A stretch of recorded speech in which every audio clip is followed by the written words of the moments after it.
Hello and welcome. Nice to see a nice full room here. My name is Mark Buffington. I'm a consulting engineer here at Jamf, and welcoming you to this session. It is my pleasure to once again introduce Kevin White with S.U.P.E.R.M.A.N 3, as in JNUC, the third time, and enjoy. Kevin, please come to the stage and welcome. Thank you. Thank you. So as Mark mentioned, this is the third time at JNUC for S.U.P.E.R.M.A.N, but today is going to be all about S.U.P.E.R.M.A.N version 5 today. So again, my name is Kevin White. My company's Magjitsu. I am a Jamf Services Partner Provider, and we're here to talk about S.U.P.E.R.M.A.N. So if you're unfamiliar with what S.U.P.E.R.M.A.N is, it optimizes the macOS update and upgrade experience. If you're new to it, again, S.U.P.E.R.M.A.N is the formal name. That is an acronym. Software update, policy enforcement with recursive messaging and notifications. One of the original partners we worked with, customers we worked with this, loves acronyms and projects, and so that's where it came from. But I just call it Super because it's way easier to say that, and it's way easier to type that. So how do you get started with Super? Well, Super is hosted on GitHub, as many great open source projects are. And Super is, I don't know if it's the world's most complicated bash script. It's, it's probably the most complicated, massively deployed bash script. It is a bash script, but it behaves like a command and a daemon, a background process, an agent on your computer. If you want to know why it's written in bash, because that's what my first programming language was, and that's also the lowest common denominator for IT admins. So anyone with even a little bit of bash experience can go in and make changes on their own without having to worry about learning an actual programming language, if you will. So there's some helpful command options, just like every good command. Sudo super usage, and actually that got fixed in version 5. You don't need a sudo to get the usage anymore. So already these slides are out of date. That's okay. So super usage, typical. Show me what the commands are, and then super help will take you to the fantastic wiki. So RTFW, folks, read the fantastic wiki. All right, for those of you who have known me for a long time, you know I used to write documentation for Apple. I was a documenter before I was a scripter. Okay? I take great pride in trying to write clear and concise documentation in both Super itself and on the wiki. So please get started with the wiki page. And for those of you who were paying attention this morning, you may have noticed a new build of Super was posted. RC1 is out. And there's also the beta wiki for version 5 is out today, too. So there's 2 versions of the wiki right now. The production's still 4. The beta is version 5, and it's different enough, as indicated by the version number, that I have a separate wiki for the beta so as not to break the version 4 wiki, because you don't have real version control on GitHub. So how do we get started? We experiment with test mode. If you've never used Super before, you should absolutely start with test mode. So it's simple. Download the script, make sure it's executable, sudo super test mode. Test mode simulates the Super workflow and behaviors without actually doing anything to the computer. Okay? You get to preview the dialogues, the notifications. You get to validate the rest of your Super configuration. There's almost 100 Super configuration options now, and it tests all those things and feeds back. And then you get to learn about the fantastic log. So after you're done reading the wiki, you read the logs. Okay? Read the fantastic Super logs. I made a product where the logs are documentation. Okay? If you're scared of logs, get over it. My logs are good. 2,000 of those 11,000 lines of code is log, written in human English. Okay? So please, here's a screenshot of test mode. And it's an eye test. You don't have to look at that, but it's in English. Very descriptive. What is it trying to do right now? What are the expected behaviors? So please check out the Super log. And as you can see there's the default Super dialog. It's unlike other tools. Some other tools out there have BDE, big dialogue energy, and that's cool if that's your thing. But here's the point of Super. One of the main tenets of Super is instead of making a big annoying dialogue, because why is the dialogue big and annoying? Because they know that the user knows the next thing they have to do isn't fun. They have to go to a UI that's weird, that might not work, it has different buttons, and they might have to do some other things. A primary tenet of Super is that is the beginning and the end of the user interface. When they click that Install Now button, guess what happens? It installs, it restarts. That's the goal. So a primary tenet of Super is there's no Apple UI in any of this. This is all customizable UI that you have control over. And even if you have BDE, and that's big dialogue envy, that's fine. We'll talk more about that in a little bit. You can customize Super as well. All right, so taking some inspiration from Clark Kent, a famous journalist, the 5 W's of Super. If you don't know what the 5 W's are, that's a journalism reference. Who, what, when, where, why. So what are the 5 W's? Who? Who can benefit from Super? What exactly does the Super workflow do? When does the Super workflow do what it's going to do? Install or restart. Where is Super itself installed on the Mac? Like, where's its guts? We're all nerds. We like to know, how does it work? And then, very importantly, why didn't it work? Why did the Super workflow not work? And of course, we're at JNUC. How do you deploy Super with Jamf? So that's what we're going to talk about. So who can benefit from Super? It's pretty straightforward. Any organization underserved by the native macOS update and upgrade workflows. At this point, I would argue that's everyone outside of Apple.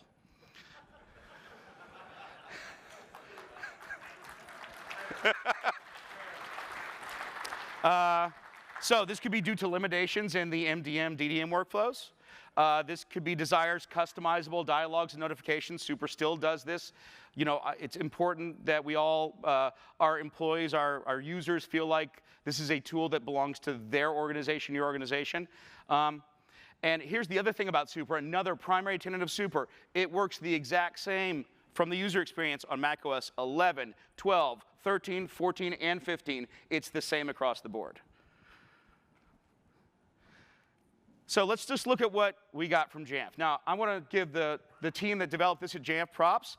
They did a really great job on an interface given the limitations of the operating system, right?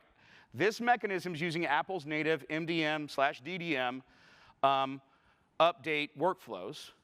And it's an eye test. You don't have to read it all. But I love that the very first thing you see is the limitations of the various versions of the OSs and what they can and cannot do. And this is like your primary. If you're on macOS 11, you basically don't get any of the good stuff that Apple's been developing.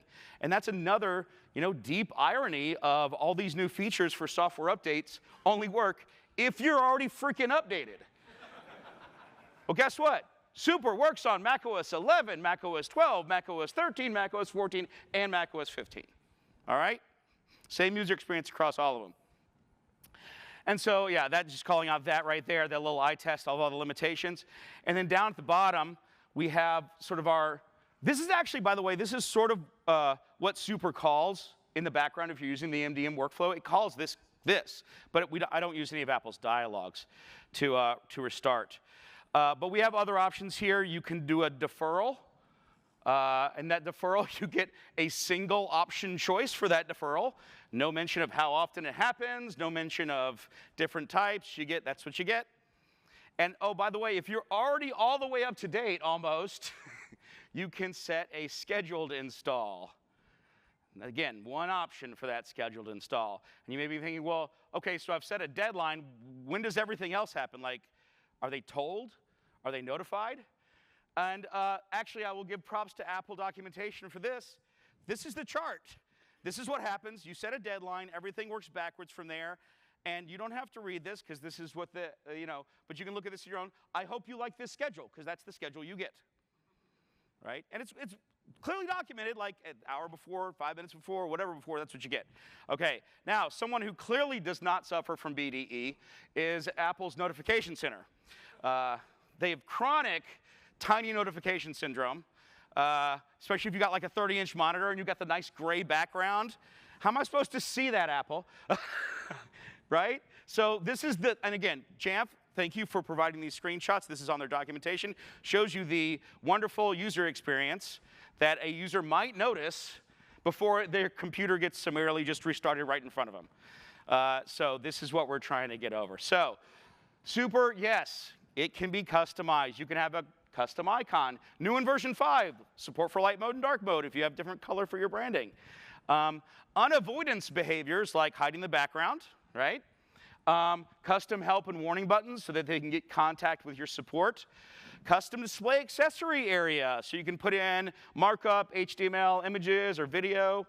And Super is written in English, but it is a bash script, and there is a function that lets you set alternate variations for your organization, or even just change what Super says in the first place. And again, because Super is a script, I don't have to have extra JSON files or anything. You can just do it right in the script. And that is also documented on the wiki. And of course, read the wiki. Read the fantastic wiki. So here's an example of Super in its embiggened mode with some HTML, pop-up menus, all kinds of buttons. It's hard to tell, but the background is slightly grayed out. It's actually taken over the screen. So if that's an option that you want where you really want them to pay attention to it. And then that's all we're going to talk about GUI. You can customize it. It's neat. I'm not even going to go over the options because there's too much other cool crap to talk about with Super version 5. So Super version 4 came out, I think last year JNUC was beta. This year version 5 supports macOS 11 and newer, Intel and Apple Silicon. All non-authentication Super features work on every version. The authentication is required for macOS, for Apple Silicon computers. But basically, platform parity, all the same. There are a couple dependencies that are automatically installed when needed. IBM Notifier is always installed because that's what draws the dialogues for Super. And before you ask, it's because I support macOS 11 that I'm still using IBM Notifier. Other products don't have that minimum requirement because of the dialog choices that they have made. So that's why I'm using that, okay? It also downloads MIST CLI if it needs to do a full installer workflow to download full macOS installers. So what does the Super workflow do? Manages the installation of minor updates, manages the installation of major upgrades. It manages the installation of Jamf Pro policies. If you want all the fun Super stuff with dialogues and deferrals and all that stuff, but at the end of the day, or at the end of the workflow, you want a Jamf policy, we can do that too. Alternate workflows to install and or restart. So the dialog boxes actually will change if it's doing an install versus an instart, because maybe it doesn't have to restart the computer to do whatever job it is you've defined in your workflow. Temporary workflows, new in Super 5, you can define a temporary workflow. And we'll talk more about that later, but the idea is that you can have a default Super workflow, and then you can kind of go for a temporary workflow if something else needs to happen. All right, so what is the default Super workflow? Well, the default Super workflow, if you give Super nothing, no options, you just say Super go, it checks for macOS updates, and if there's nothing there, it exits. And again, update, not upgrade. Okay? Downloads and prepares the macOS update in the background. The user does not get notified that this is happening. It's in the logs. Once that download is ready to go, we prompt the user to defer or restart. And this is where the magic comes in. The user clicks the restart button. Guess what happens? And about a minute later, that computer restarts because Super's already done the prep work to get to that dialog ready to go. After restart, Super automatically has a validation workflow that kicks in. As soon as it can, it will silently install all non-system updates. The reason that we do it in this workflow with Super is because software update's unreliable if you tell it to do a macOS update and like Safari updates and things at the same time. Also, a lot of times what will happen is you'll upgrade, and then you reboot on the upgrade, and now you found out you have like a Safari or an Xcode command line update to do. So Super does that immediately after it restarts, as soon as it can. No notification to the end user. We just do it then because it's a convenient time to sort of make that happen, because the user might have gone to go get lunch or something, right? Jamf Pro inventory update and check-in for policies afterwards as well, too. So although Super doesn't directly call policies after, like you can't tell Super to call specific policies, you can certainly make a smart group targeted to the new OS version. Super will update the inventory, that will become in scope, and then you can have some policies run there as well, too. And this is all just in the background without you having to do anything else to Super. So, again, the default is macOS minor updates only, right? But Apple invented a thing called a rapid security response. Theoretically, they still exist. Haven't actually seen one for a while. But they do actually, if they are doing their job, they require a restart. They do. I don't care what the marketing team at Apple said a couple years ago. You have to restart that computer. If you want, the default behavior, again, is Super ignores these. But if you want Super to treat them like a update that requires a restart, there's your flag, okay? Super can also be told, hey, I want you to install those non-system items, like, because sometimes this will happen. You'll update the Mac, and then like 2 or 3 days later, there'll be an Xcode command line tool update. And again, the default Super behavior waits to restart to get to that, but if you want to enforce those as quickly as possible too, there's your flag, install non-system updates without restarting. I know that's a lot of words, but this is the most descriptive thing I could get you. There are dialog boxes for this, and it has the same kind of like if you want to do deferrals or whatever, but obviously this doesn't require a restart because it's just going to install like Safari or something, right? So macOS major upgrade options. We can, of course, upgrade to newer versions of macOS. Again, the default, standard only, standard minor updates only, but if you give it this flag, install macOS major upgrades, then it will upgrade to the next OS. And all the dialogues, all the interface looks the same to the end user, right? Now, of course, popular, I'm not ready yet, okay? So if you also pass in the flag, install macOS major version target of, let's say, 14, then Super will not target 15 in its upgrade workflow, and it will still maintain the system on 14, and it will, of course, still do updates for version 14, but it will not upgrade you past that major version target. So you can't hold it back.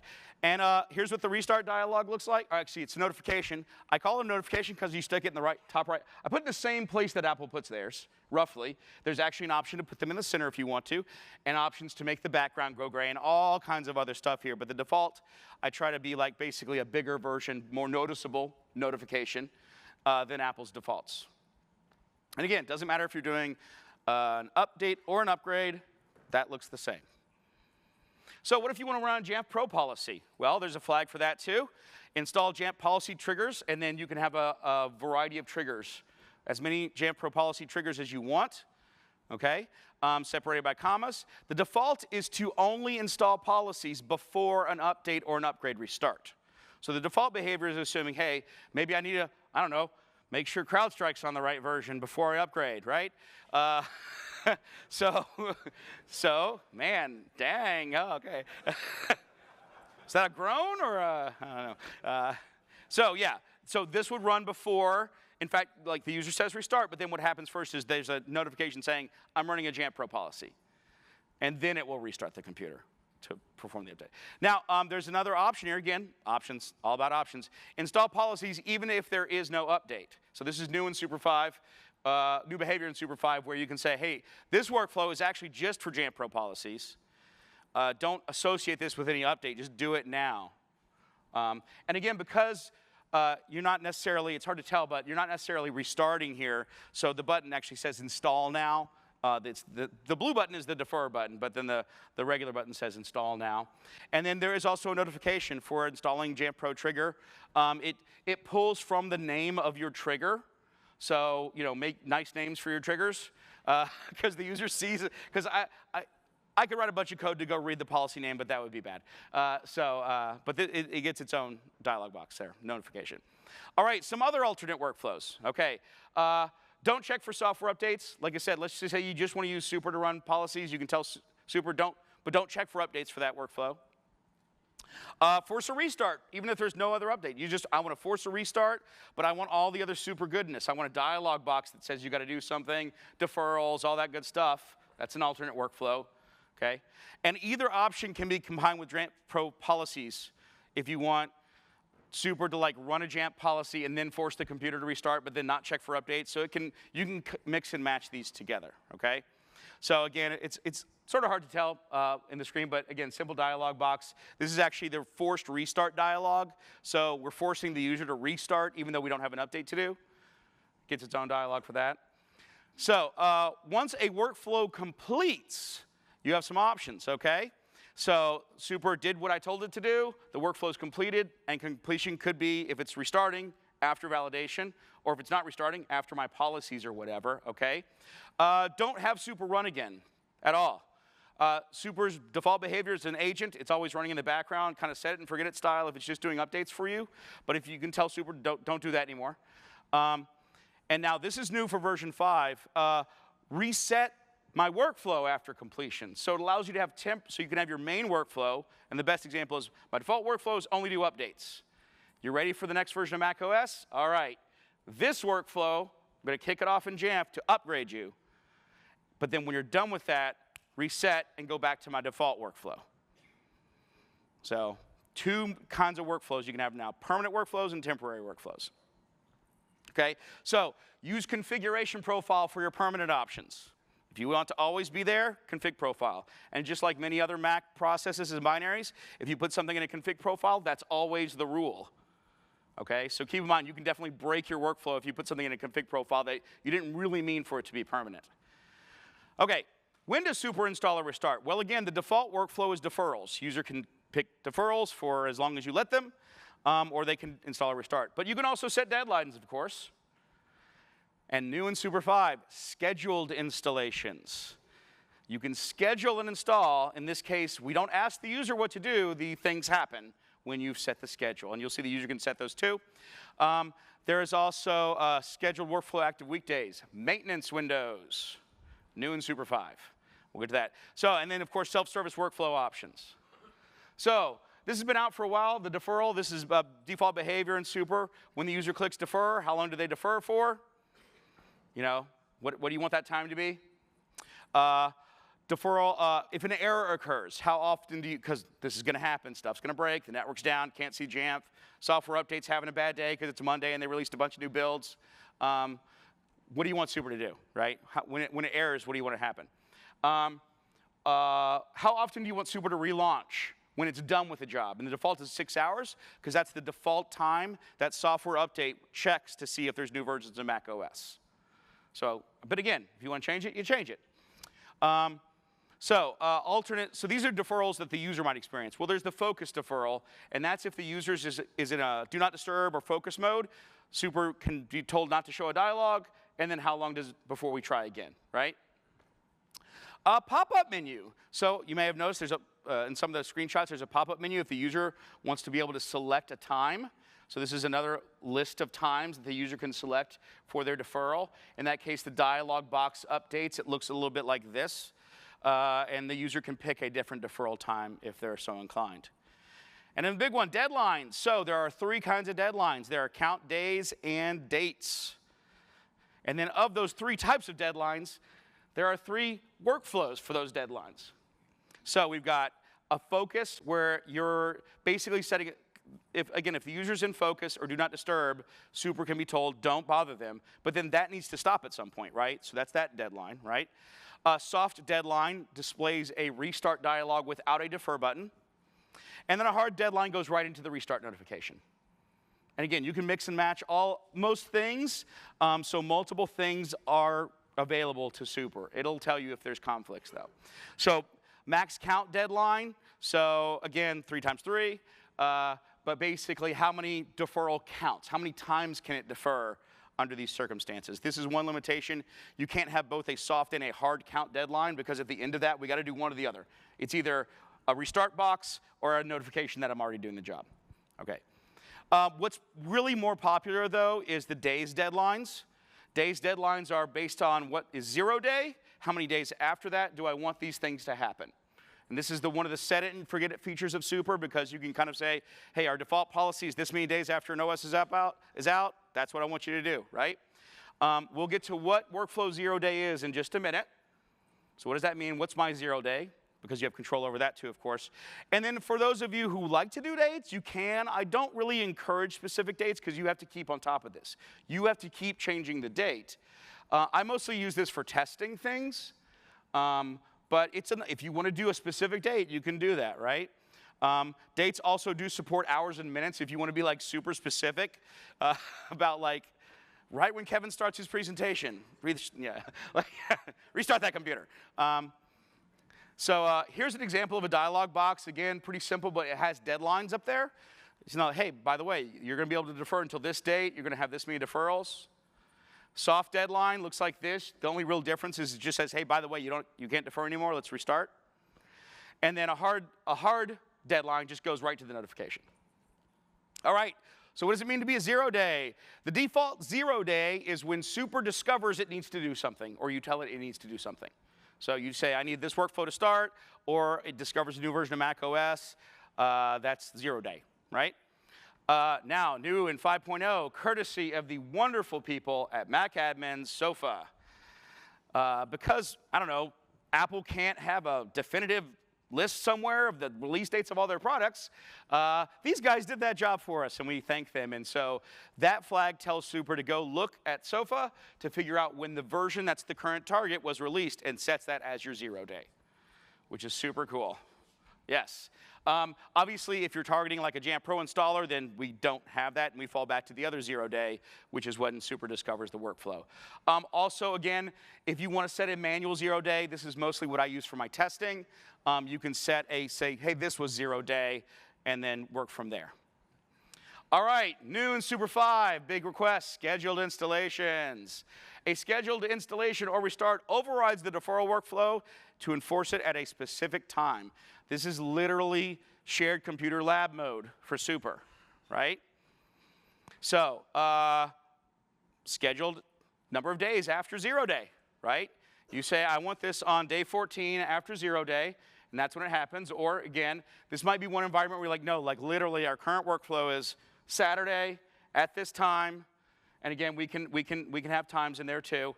That's when I want the computers to restart. Cool? Only one scheduled install option at a time, obviously, because I can't do both. It's one or the other. And then there's also options for the end user to schedule. So this was another big request. The user can pick a schedule. So that they don't have to keep clicking defer, the user can pick the schedule when they want it to try to install.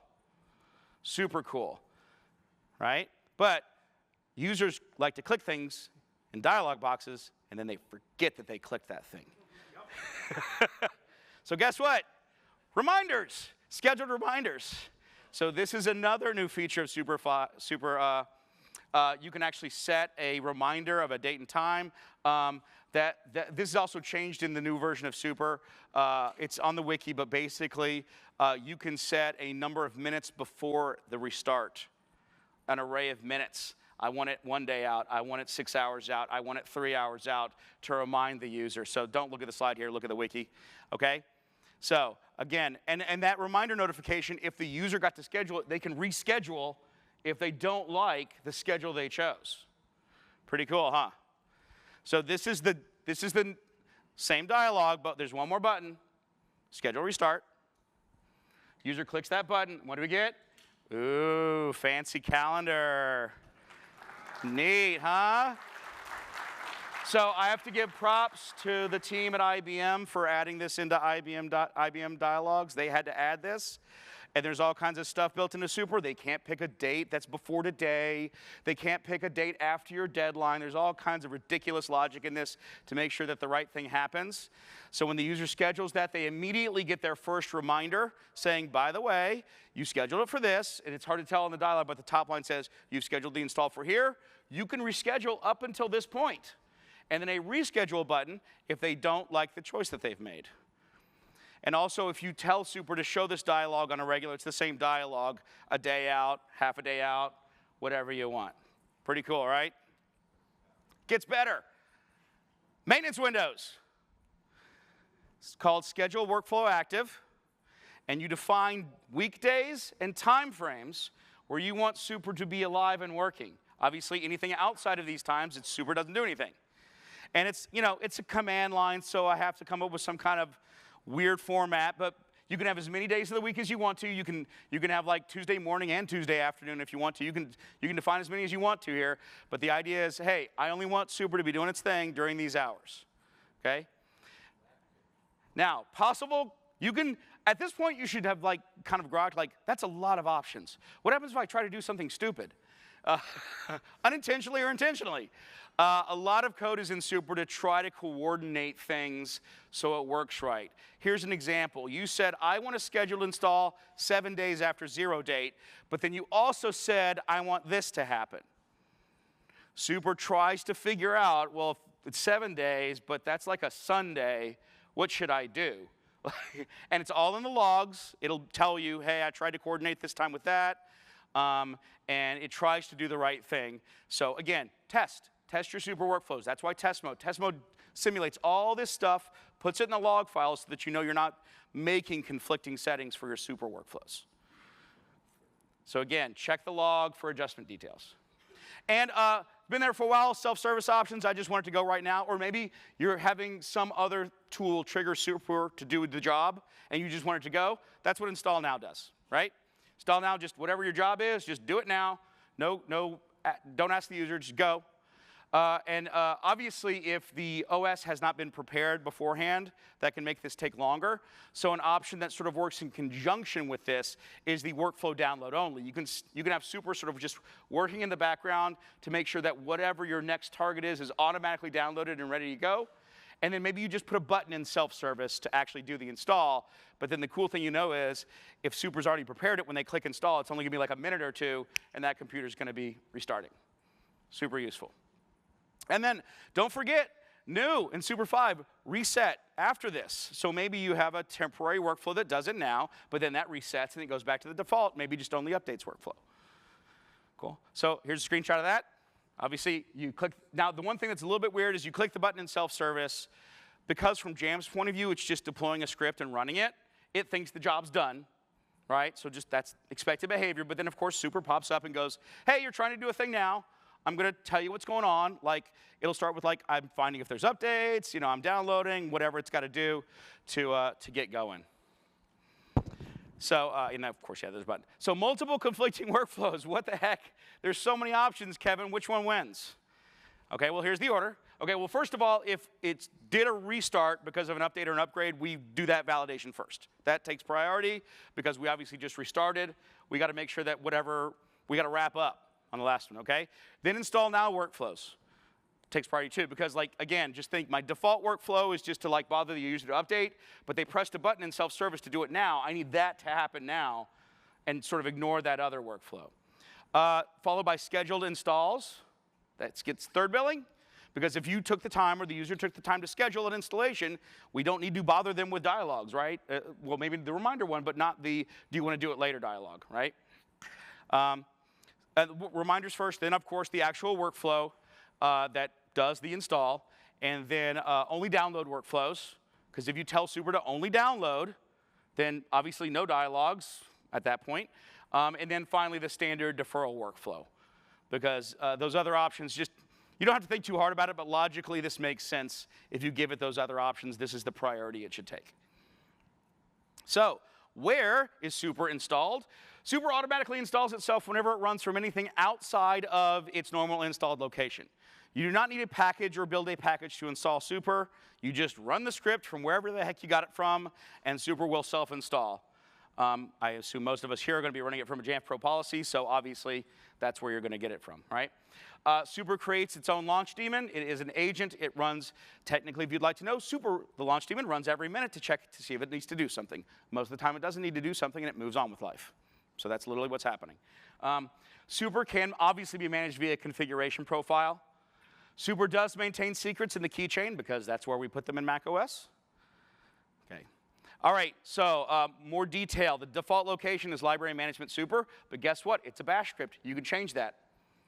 It's a parameter in bash. Just change it if you don't like it there. Obviously, we've got logs in there.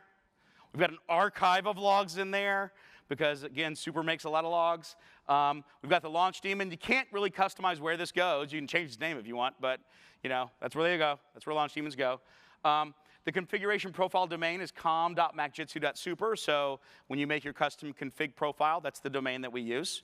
Oh, and about those secrets in the keychain. So this is the gigantic elephant in the room, is that Apple Silicon requires authentication to update. It doesn't even matter if you're root or whoever.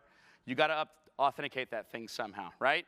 So you can pass credentials into Super during install. Note, I said you can pass it in during install. You cannot put them in the config profile. I'll let you think about that for a minute, why you can't do that.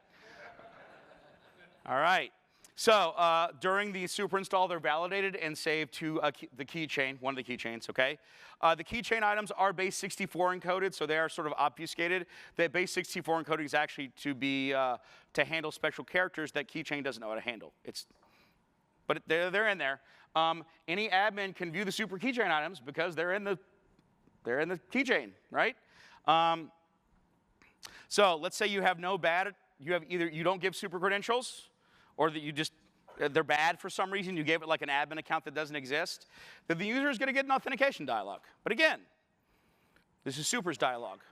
It looks the same no matter what version you have. It assumes all your customizations. So even if you don't hand in Super authentication, you still get a normalized, controllable user experience. So you can document that for your users, like this is expected, put your password in, and we'll do the upgrade. Again, no Apple UI here, even if you don't want Super to save stuff, okay? But remember, we got the keychain. Why is it, Apple, when I connect to an SMB server, I can save my password, but I can't save my password to upgrade my Mac? Well, with Super, you can. There's a flag. This came out last year. It's great. Save the user's password to their keychain. So it goes to their keychain, not the system keychain, because they already know their password, and their keychain's protected with the same password. So hey, cache that password in there, and then the next time, they don't have any more dialog boxes for authentication. Super simple. Probably in many environments, the least privileged password, because they might not be an admin, right? And to be clear, I don't know what version of macOS it was. Nobody has to be admins anymore to update or upgrade, so you don't have to worry about that either, okay? It's saved in the user's keychain, and it's the lowest risk if you're going to use, theoretically lowest risk if you're going to be using some form of local authentication. Now, those of you in lab environments or shared, you probably have a shared admin account. You'd probably want to do that instead. But, you know, more and more these days, we either have lab systems or literally only no admin systems. So, yeah. Read the wiki. I'm not going to get into the authentication details, but it's in the wiki. Now, for those of you who want to live on the edge and you like complicated things, you can do this via MDM and DDM. So you can hand Super Jamf Pro API and client secret. So you can make a special account for Super or a client ID. It'll also take old school username password, but you should stop using that. It's insecure. Don't do that anymore. But it's still supported. And read the wiki for the permissions. But here's the thing. It's probably not going to work every time. And it's not anybody's fault except the people at Apple that decided this is how it should work. Last week, Apple made a new document. Has anybody seen this new document about the workflow when you do? It's like 10,000 words. So basically, for this to work, a series of technical miracles need to occur, right? Literally. Like, it's like, here's what Super does. Super says, hey, Jamf, tell that computer, because what happens is it doesn't use the Jamf API for anything except the user says restart. Super says, hey, Jamf, go restart that computer to update or upgrade, whatever. Jamf immediately probably goes back and says, cool, I'll get around to that. 5 minutes later, and this is a choice that Jamf made, 5 minutes later, the computer, just like literally hundreds of weird things go on, and hopefully that computer restarts, okay? There's nothing I can do about this. It's just, it is what it is, but I understand if you don't want to, if you want to leverage Apple's workflows, it'll do it. Just know that the local authentication is always going to be more reliable, because local authentication is Super tells the thing to do it, here's the password. Jamf API, we're asking Jamf to ask Apple to ask your computer to have a really complicated long-term relationship to update this Mac. Okay? And yeah, DDM to MDM, same, it's all the same. Okay, so there's a failover option. Super's like, hey, because Super tries to watch, it's like, it didn't work, okay, I'm going to fail over to user auth. Okay, so why didn't my workflow complete? Well, did you read the log? It's probably in there. Now, if you don't like to read, search. Error, warning. Those are good words in the log that tell you probably why it did the thing, okay? Then probably go back and read the wiki again just to make sure. Mac Admin Slack, huge props to the folks on Mac Admin Slack that answer questions when I can't. Thank you so much. All right. Reset local settings and caches. Sometimes you just got to reset Super. Examine the sub-process logs. When you really get down into it, and again, the wiki covers this, here's the dirty truth. Super doesn't do anything special. It's just an orchestration tool that tells other things to update the OS, or to check the OS, and those things create the logs that Super watches. So a lot of the Super failures are, this log that I was watching didn't do the thing it was supposed to do. And so that's why looking at those sub-process logs are important. It's like, hey, like recently we've seen a lot of macOS installer app failures. It just times out, it just stops working. And it's like, yeah, Super called the installer, and the installer just kind of stopped. And you know, that computer might need to restart before it can actually upgrade again. Like, this is something, you know, Super's going to find, but yeah, you got to look at those sub-process logs. And you can adjust timeouts. So again, those sub-process logs, Super's reacting to those processes, okay? Super just watches these logs, okay? And again, it's all documented what each log does. For example, the MDM client list in the SOFA data feed log, that's, hey, what versions of macOS are available, when's the 0 date, like, you know.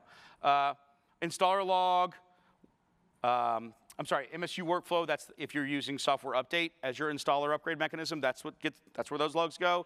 If you're using the macOS installers, which are still used, by the way, if you're running on macOS 13 and you tell Super to run macOS 14, it has to download an installer still. Okay, this is expected behavior. Okay, and then obviously the MDM workflow as well too. So the reason that Super might issue an error is because it times out watching one of these logs. So what you can do is you can go into the Super script. I don't have these as flags, but you can go on and you can adjust those timeouts when Super is like waiting for something to happen.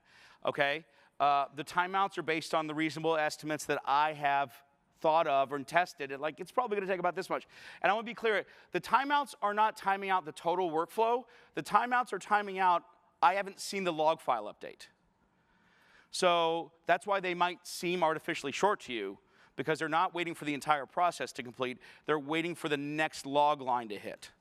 Okay, so keep in mind that that's what they're actually timing out on, okay? But obviously, I can't account for every circumstance. Again, a lot of Intel computers are installing from the installer app, and it's a lot slower than you may be expecting. So, you know, adjust those timeouts accordingly. There's a function in the bash script to set defaults, and you can go in there and adjust your timeouts. And again, documented in the wiki. So finally, how do you deploy Super? Well, permanent options via a config profile, just like every other good product. It has a significant set of almost every key can be defined in a config profile. Look at the wiki. There's examples.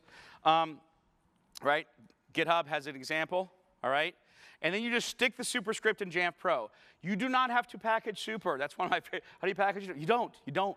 Just run the script. Right? Like, just put it right in Jamf. And then up to 8 options can be put in your Jamf policy parameters. Like, this is where literally, if you're going to hand Super an authentication mechanism, this is where you put it. You put it in your policy. Super restarts itself automatically when run from a Jamf Pro policy. And this is for, well, first of all, it's an agent, so it has to run in the background. And also, we don't want to hang Jamf. We don't want Jamf to be sitting there waiting for like a download and an install. So by design, Super will never completely report its progress back to Jamf. It can't. It would hang Jamf, it would be bad, okay? So that's by design. So the Super config profile, I prefer, there is a JSON out there, props to the other folks who like the schema.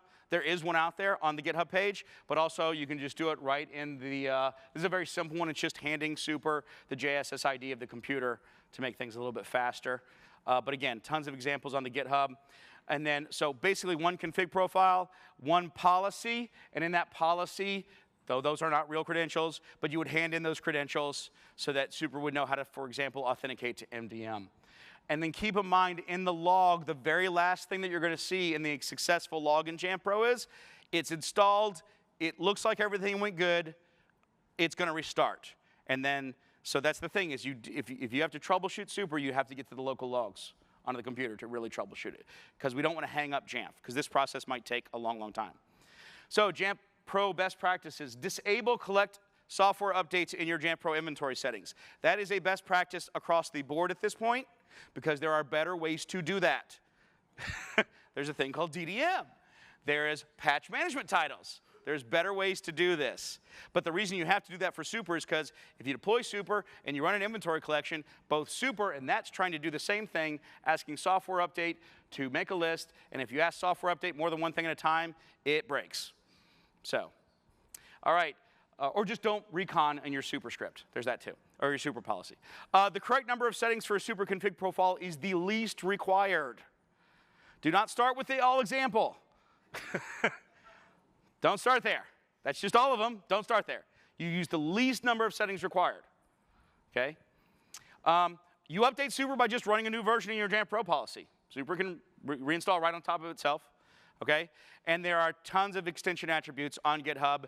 And just this morning, I released 5 more new ones for you, for all the new stuff.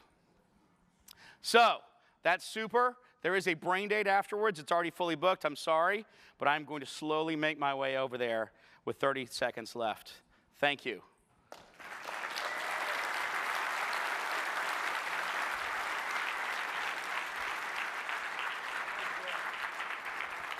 Have a great JNUC.